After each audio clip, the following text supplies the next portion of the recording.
Hey guys, it's Taylor, also known as Short Sleeve Tea. I just wanted to kind of give you guys a really quick update as far as like my PCOS and weight loss and things like that. I know a lot of you guys have asked questions and send me messages on Instagram, that kind of thing. And although I do read them, sometimes I just don't have the time to respond to them, especially, and I hate saying it this way, but especially if it's something that I've touched on quite a few times, like as far as like my pre-op diet. I'll get messages specifically about my pre-op diet on Instagram, and it's just very hard for me to sit and type everything out with school. That doesn't mean that I don't want to help you guys, because that's certainly not it at all, but most of the time when I get questions like that, I kind of just refer people to my channel here, and I tell them kind of that they can watch one of my videos to find out a little bit more. Oops, sorry. So as far as this setup, I am in my car. I have a few spare minutes just to record, but I did want to tell you guys a little bit about kind of a doctor's appointment that I had. I think it was maybe like a month ago. So I went to a brand new gynecologist, and I've heard a lot of really good things about him. I heard that he was one of the best gynecologists in Atlanta, that he will really work with you and really listens to all of your concerns. There was a huge wait list to get in and have an appointment with him, and I believe the wait list was like 6 to 9 months just for a new patient. And so I made an appointment, and that was maybe like 6 months ago, and then I had to actually cancel it. And then here recently I went to make a new appointment thinking I wouldn't get in until February, and someone had canceled right before I called. And so I ended up being able to go the following week, which was at this point like a month ago. So as far as that went, my concerns kind of going in there were just talking about kind of VSG and how that's going to affect me getting pregnant. I kind of wanted to know my status on my PCOS, how it was doing, if he thought I needed to have an ultrasound as far as seeing my ovaries and things of that sort. So I will get a little bit into that. So first off, when I went in there, he kind of he asked me about my VSG and if it was successful, what my starting weight was. I told him I was 381 pounds. I think the day of that appointment I was around 201, so I had lost 180, and he told me that that was incredible. He was extremely happy, and even being 201 pounds, which is not within my ideal BMI, he was completely satisfied with my weight, as am I. So he told me that if I did need to start Clomid for infertility issues in the future, I would not have to lose that baseline 20% body weight to start, because I've already lost like 50% of my body weight, which is documented, and he's okay with using that. So that was very exciting. Another thing we kind of addressed was birth control.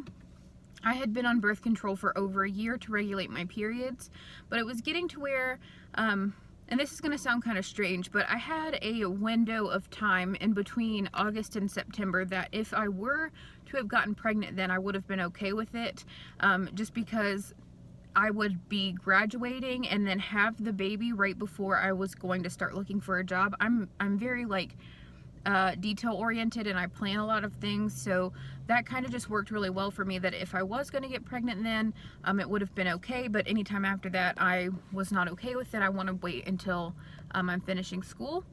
So I did not get pregnant in August or September. Not that I was really trying. I wasn't ovulating yet because my birth control had not all completely left my system or whatever, you know, my body hadn't regulated itself. But during that time was when I was going to the doctor, and I asked him if he thought I should get back on birth control, and he said there was absolutely no reason for me to get back on birth control. I should just go ahead and stay off of it, and I don't know, I guess just kind of see how my body does on its own. So his kind of thought process was, he wanted to see if I ovulate on my own, and he wanted to see if I can get my period on my own, which I wouldn't know if I could do those things because I've been on birth control for so long. With PCOS, I was overweight, so I was very excited to see kind of what my body did for itself, instead of being having a menstrual cycle induced by medication. So I was off birth control at that point for about 2 weeks, the day of my appointment, and then he told me if I didn't have a period for 60 days, then I would need to come in and have shots of progesterone every month until I was ready to get pregnant, just so I could induce a period and it would be done. But if the period came on its own, then the period came on its own, and I was able to cycle on my own. So I will get into that a little bit. I was told to monitor my ovulation, so buy an OPK, which is an ovulation predictor kit, for those of you that don't know. Just check my ovulation to see if my body naturally ovulated, if there was an LH surge. So I can post those kind of things on my Instagram if you guys are interested in that, to see kind of my LH surge. Well, surprise, I ovulate. So yeah, I ovulate on my own, not medication induced. And a couple weeks had gone by, I still hadn't gotten my period, but I did know that after you ovulate, sometimes you could actually ovulate before you get your period, if you have just gotten off birth control. So I thought maybe that was the case. I was keeping my fingers crossed, and then I woke up one morning about 2 weeks later and I had gotten my period. So not only do I ovulate on my own, I also get my period on my own, and that won't have to be induced with progesterone. As far as things are going right now, as far as things are looking right now, my body is happy with where it is, and it's doing the right things. I have a 5-day cycle, or a 5-day bleeding period. A normal cycle, 28 to 31 days, as far as I've seen in the last couple of months. And I'm just very, very excited. Time is coming. Time is coming closer and closer to me graduating. I'm only 5.5 months away from graduating, and around that time I will go ahead and start trying to get pregnant. We are not using birth control. Oops, sorry.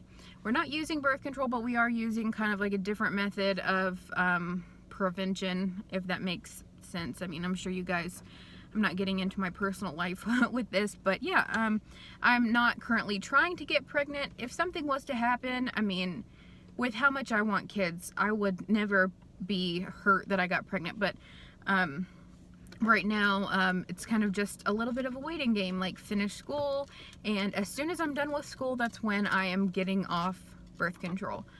So yeah, that is it about my PCOS, my period. He did say he didn't feel any cysts on my ovaries. He did an exam, and so that was really good, and he didn't think I needed an ultrasound. So yeah, I was really happy with that. As far as like weight loss and those kind of things go, I am still very, very happy with where I am. I was told, and I'm sure many of you guys have heard, that when you go through VSG and you hit your bottom weight that your body is going to hit, you will gain maybe 10% back of that. I gained, let's see, I gained maybe 8 pounds. I got up to 210 after I had hit 201, and then I started kind of just, instead of really putting a lot of emphasis on eating keto and low carb and that kind of thing, I started just eating good and exercising a little bit more and doing things that were good for my body, taking probiotics, making sure I got enough protein, enough vitamins, etc.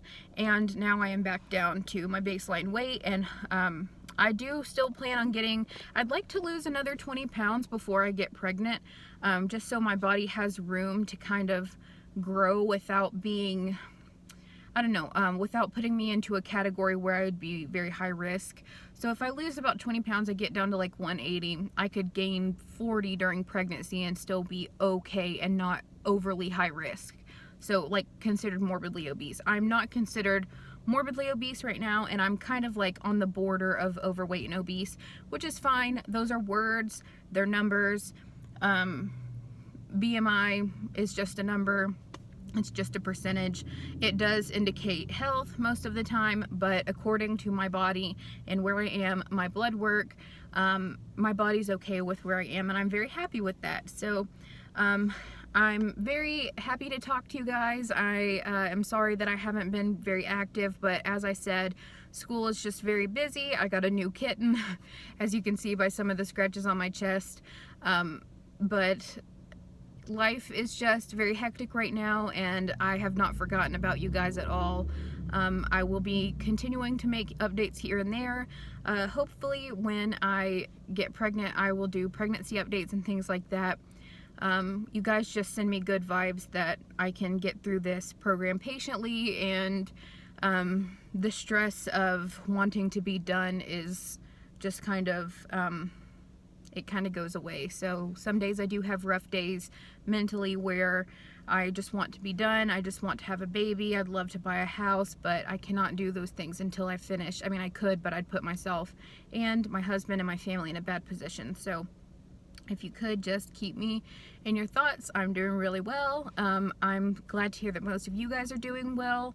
You can continue to send me messages and comment and all of that jazz, and I will get back to you as soon as I can. I will talk to you guys again very, very soon. Bye.